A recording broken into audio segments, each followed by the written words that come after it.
ካሱ መካከል ያዛውንቱ ጨዋታ የሚለው መርጫለሁ። ካፌ ውስጥ ቁጭ ብዬ ማኪያቶ እየጠጣው ነው። ፊት ለፊት የተቀመጠው ከአንድ ወጣት ጋር የሚያወሩትን አዛውንት አይቼ ፈገግ አልኩ። አዛውንቱ ወጣቱን በወሬ ወጥረው ይዘውታል። የማውቃቸው እዚሁ ቤት ነው።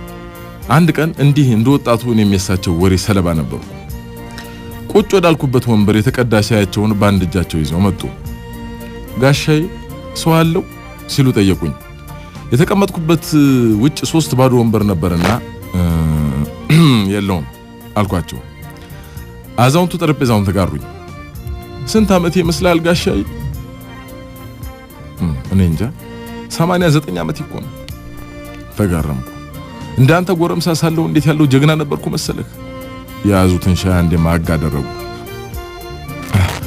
ይገርምሃል ታጣቂ የነበርኩ ጊዜ የጣት ቀለበት ወደ ላይ ወርውሬ መሬት እስኪደርስ 3-4 ጥይት በመሃሉ አሳልፍ ነበር። አንድ ወዳጅን ቀጠሮ እየጠበቅኩ ነው። ሰዓቴን ተመለከትኩ። ለቀጠሮዬ 30 ደቂቃ ይቀረኛል። የአዛውንቱን ጨዋታ ለመስማት ወሰንኩና እሺ ስል የማውራት ፈቃድ ሰጠኋቸው። አንድ ቀን ምን አደረኩ መሰለህ? ያኔ ታጣቂ የነበርኩ ጊዜ በመሳሪያዬ ሰርግ እንዳደምቀው ተጠራው እና ሙሽራው ሙሽሪትን ከቤቷ ይዞ ሲወጣ ተኩስ ተኩስ ጀግናው ተኩስ አሉኝ። እኔም መሳሪያዬን አነሳሁና ወደ ሰማይ አንበለበልኩታ ጥይቱን። ዛዲያስ እሺ ወዲያው ሙሽሮቹ ይወፍላ ባለበሳቸው። የለልታው ቀለጠ ነው ማለት እንደ ጉድ ቀለጠ። አጅሪት ሙሽሪት ለካ ወዳይ ኖሯልና ይሄንን አለሞ ተኳሽ ወደድኩት ስትል ወንድ ሙሽራው ሹክ አለችው።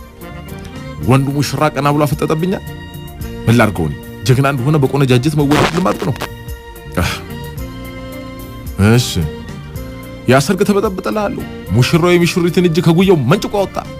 እኔ ደግሞ በቀናም መንፈስ ሊገጥመኝ ነው ብዬ ጠመንጃዬን አቀባብዬ ጠበቅኩታ።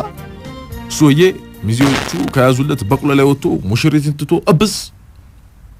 እሺ ከዚያ የዱርይቱ ሚስት እኔም ማቃታ አብራኝ ኖረችው ሚስቴ ብዙ በመውለድ ተጎሳቁላ ነበርና እሷን ፈትቼ ይችኛይቱን ቆንጆ ግብት ሙሽራዋን ታዛዲያስ። እሺ ይሄን ያያ እንደ ተንኮለኛ አዝማሪ ምን እንዳለ ታውቃለህ? ምን አለ? ጥይትና ሞራ ጋብቶ ሰማይ ላይ አገኘ ስጦታ እድሜ ልኩን ሲሳለልህ። ይገርማል። እንዲሁ ወሬያቸውን ለማዳመቅ ነው የጨመርኩት። አባቴም እንዲሁ ተቋሽ ነበር። አንተው አንበሳ ገዳይ አሸማቃቂ ከሰው አናት ላይ ባርኔጣ አውላቂ የተባለለት ጀግና ነበር። ከሰው አናት ላይ ኮፍያ ማውለቅ ምኑን ጀግና ያሰኛል? ዲያ በእጁ መሰለህ እንዴ? አንተ በጥይት እኮ ነው ሰማይን በጥይት ሸንቁሮ ዝናብ ያፈሰሰ ጀግና ይችቀላሊቱ ትሳነዋለች ብለህ ነው እንዴ? እንዴት አድርገው ነው ዝናብ ያመጡት? ረጅሙ የአባታቸው ታሪክ ከመጀመሩ በፊት ሰዓቴን ተመለከቱ። 15 ደቂቃ አለኝ። አዛውንቱ ወሬያቸውን ቀጠሉ። መሬት በዝናብ እጦት ተሰቃይታ ሰው እንስሳቱ አራዊቱ ሁሉ ውሃ አለ። ፈጣሪውን ተለማመን። በየወንዙ በየጋራው በየሸንተረሩ አሉ ብሎ ለሚያምናቸው አማልክት ሁሉም ባውን አፈሰሰ። የከብቱን ደምና ስጋ እየገበረ ተለማመነ። ጸሎቱን ግን የሚሰማው ጠፋ። አባቴን ነደደው። በውሃ ጦት የስንት ወገኖች ነፍስ ውሃ ሆኖ ሲቀራበሳቸው ውስጡ ባንዳችን ለተንቀለቀለ ዘወትር ተወሉ ላይ የምትቀመጠውን ጸብ መንጃውን አወጣና ጥይት አጎረሰታ። እሺ የአባቴን ድርጊት የተመለከቱ ሁሉ አዘኑ። ወይ ይሄ ሰው ጤና ራቀው ራሱን ሊያጠፋቱ ሞቱንም ሊቀድመው ነው ተባባሉ። አባቴ ግን ይሄን አላረግም። መሳሪያውን አጥቶ ጥይቱን ካጎረሰ በኋላ ወደ ሰማይ አነጣጥሮ ተኮሳ። ሰማይ እንካጠጣ ለኛም ዝናብ አንጣ እያለ የመሳሪያውን አፈሙዝ እሳት እስኪተፋ ድረስ ደጋግሞ ተኮሰ።